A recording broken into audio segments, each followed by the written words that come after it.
Ngayong Pasko, balikan natin paano nga ba nabuo ang programa na naging regalo sa buong bayan, ang Wawawin Tutok to Win. Sa ating mga mahal na kababayan, mga mahal namin kapuso. Ngayon ay nandito ako sa Puerto Galera at hindi na ho kami nakabiyahe dahil bawal na po at sumusunod ho kami sa utos na ating pamahalaan. Ang pinag-uusapan po dito, hindi lang buhay natin, buhay ng lahat. Buhay ng mga mahal yung sa buhay. Ito ho, alam niyo, padami yung mga nagkakasakit. Bakit ho kaya? Dapat ho talaga makinig ho tayo. Ito po parang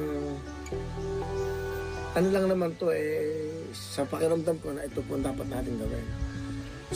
Sumunod ho tayong lahat sa gusto ng pamahalaan. Kasi alam niyo ho, totoo yung sinasabi niyo, ang hirap ng buhay na wala makakain. Ito po yung panahon na tayo dapat magsama-sama talaga. Hindi lang po Pilipinas, buong mundo ho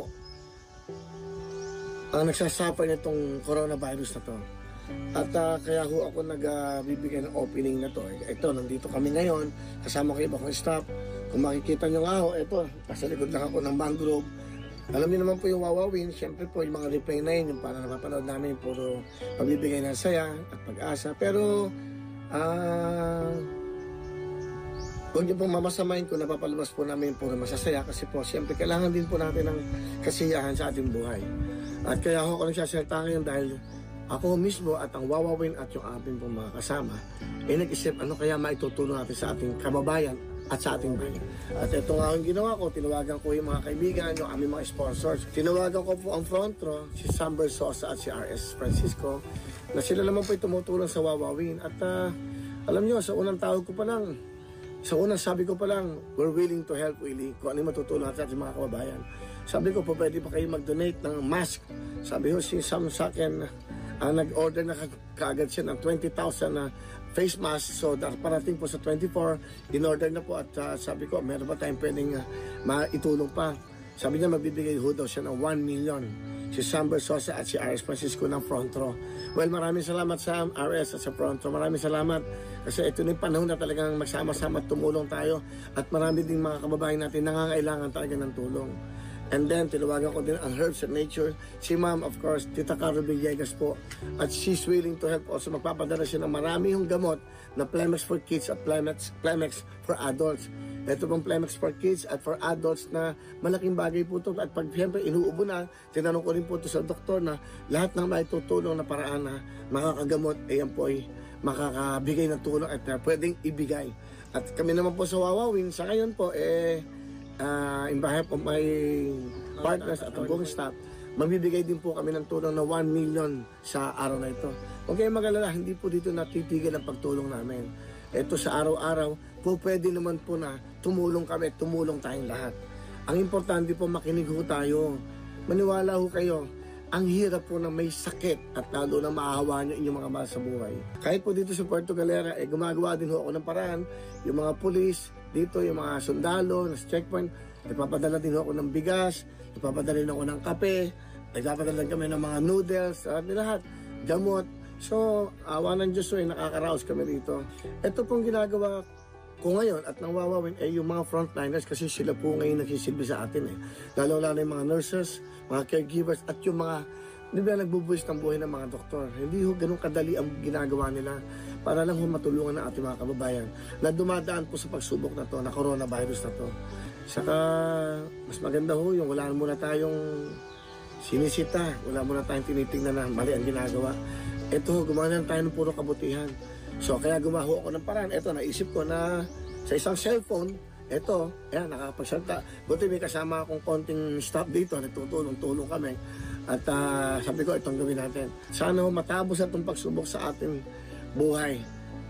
Talaga, siguro, talagang mataintim na pagdadasal po sa bawat tao sa mundo para po mawala na itong problema to. Pagsubok lang po to at kaya natin to. Kaya natin to basta makikinig at susunod tayo. Saludo po ako sa lahat ng mga tumutulong sa ating mga kababayan. Again, maraming salamat sa pamahalaan, sa lahat ng mga sundalo, pulis, sa lahat ng caregivers, nurses, mga doktor na nagbubuwis ng buhay po. Gusto niyo masave ang buhay natin? Makinig tayo sa tama. Yun lang po. Mahal namin po kayo. Maraming salamat. Hello again.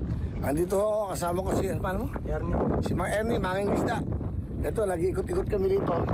Sa loob po ng cove dito sa Puerto Galera sa, anong tawag dito barangay? Palalan? Garden, yan. Para may mga mapakain kami. Yan, ito. Kaya ako na kumukuha mag-isa. Yan. Okay, pupuntahan namin yung mga magandang view dito. At papakita ko sa inyo yan. Iikot ko yung camera. Para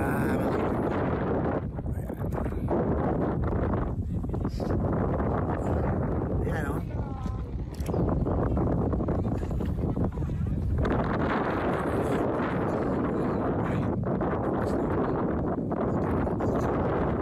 Wala, ganun talaga ang buhay ng chicks.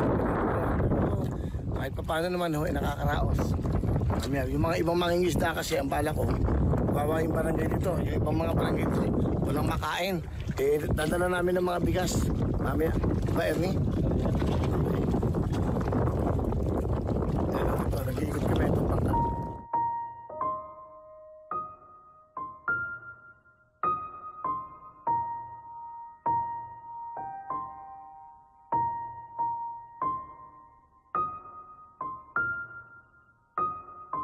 Mahal namin mga kababayan. Ito, isang araw naman na naipag-isipan namin na gumawa ng kabuting ating mga kababayan. Dito kasi sa Puerto Galera, lockdown din. Talagang hindi ka basta-basta makakalabas kung wala kang quarantine pass. So may mga barangay, kahapon pinakita ko sa inyo, umikot ako, may kasama ko mga isda para malaman ko yung kalagayan ng mga tao dito. Alam nyo, napag-alaman ko na bawal silang pumunta sa palengke dahil una, wala silang transportasyon, bawal hong lumabas. Isa lang ang kailangan, wala naman nung sinasasakyan, walang tricycle, di ba? Bawal magbangka, so wala silang mga bigas at walang makakain ng mga bata doon. So naisip ko na ito kahit papano, maliit na bagay lang, sa isang araw, 2 araw, makatulong tayo sa kanila. Nabili ako ng alos 40 sacks ng bigas, and then ito yung mga noodles, ito naman yung mga tubig at makaraos lang sila, yun ang hinihingi dito Siyempre, kahit pa paano, mamimimit sila na isa sa tabing dagat na lang nila. So lahat ng ito, pagdadala namin sa 2 o 3 barangay. Unang araw pa lang yan, halos araw-araw gagawin namin to.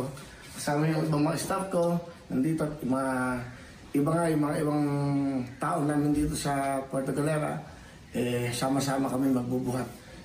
Sila na lang pagod na ako, matanda na ako. Kita niyo yung bigote ko, dumaba na.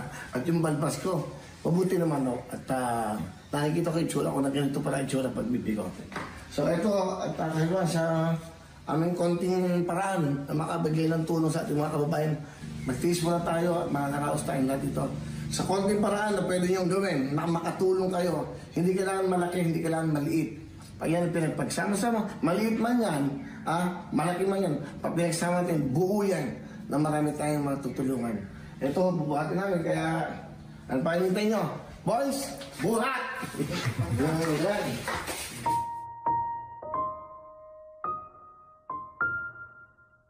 Ito, at maghahakot na kami. Dadali namin sa mga barangay. Alamin ko anong barangay. Sige, let's go!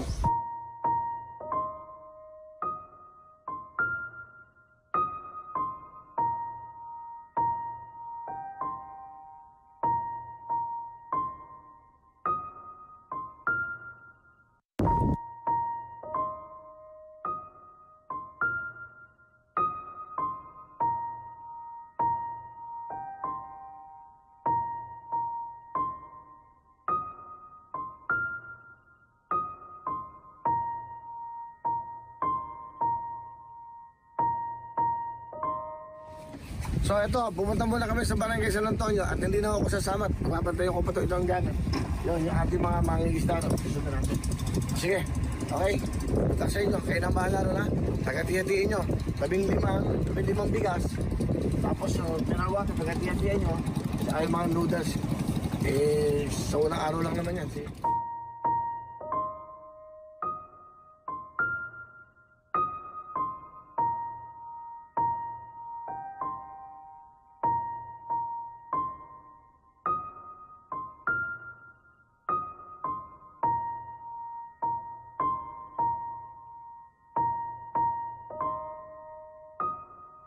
So nakapagbigay nga kami sa San Antonio. Ayan, saan naman susunod? Sa Bigla Laguna, sir. Ano? Bigla Laguna. Bigla Laguna. Tandali naman, 15 bigas ulit. Tandali ko ulit binigay namin.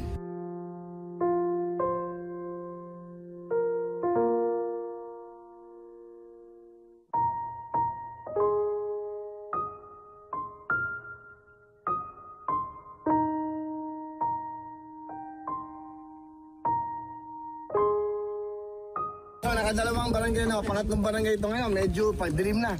Pero babiyahe pa rin kami. Basta kami sumusunod sa batas, kailangan nakabes. Kailangan, di ba, bawat isang tao. Hindi pwedeng bumiyahe na hindi nakabes. Yun po. Ako kasi tigabantay dito ng mga bigas at mga pambibigay. Sa dalawang barangay na, huling barangay na to. Huling barangay na pupuntahan natin.